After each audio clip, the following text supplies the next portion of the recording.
चीज का एक पार्ट होता है। 100वां हिस्सा किया जाए तो एक हिस्सा शिक्षा है, 99% वही है, और वो है ख्याल, सोच, इमेजिनेशन। क्योंकि आप शिक्षा की बेस पर मेंटेन कर पाएंगे, सस्टेन कर पाएंगे, लेकिन इमेजिनेशन के बेस पर अपने आप को डेवलप कर सकते हैं, अपने आप को कामयाब बना सकते हैं। जैसे कि हम जानते हैं Albert Einstein, Isaac Newton, Thomas Alva Edison या फिर स्टीफन हॉकिंग हो जाए, ये सारे वैज्ञानिक शिक्षा के क्षेत्र में तो थे ही, लेकिन उनका इमेजिनेशन कमाल का था। सोचते बहुत अच्छा थे, और सोचते अच्छा क्यों थे? क्योंकि ज्यादा सोचते थे।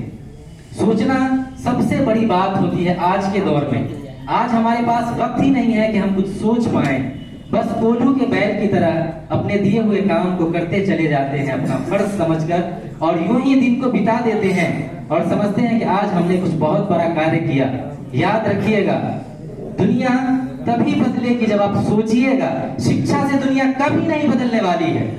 शिक्षा आपको मेंटेन करना सिखाएगी, सस्टेन करना सिखाएगी, आपस में इत्तेहाद और इत्तेफाक के साथ रहना सिखाएगी।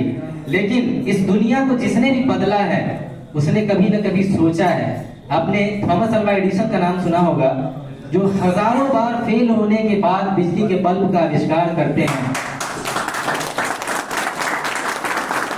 इसलिए मैं आप लोगों से यही कहूंगा कि आप लोग बच्चों को पढ़ाइए, अच्छी तरह से पढ़ाइए, लेकिन उससे ज्यादा बच्चों में इमेजिनेशन का भाव पैदा करिए।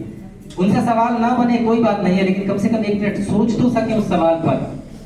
नहीं बनना सवाल कोई बड़ी बात नहीं है और कोई बुरी बात भी नहीं है। हो सकता है कि हमसे दूसरा कक्षा का सवाल भी ना बने, हो सकता है, लेकिन कम से कम हम सोच तो सकते हैं। और जब सोचेंगे तभी एक ना एक दिन कुछ जरूर बड़ा करेंगे। जब सोच ही नहीं होगी, ख्यालात ही नहीं होंगे, तो फिर ये मुमकिन ही नहीं है कि हम कुछ बड़ा कर सकते हैं। तो अर्ज किया है कि मिलने आएंगे हम तुम्हें जाना, इतवार के रोज छत के जीने पे।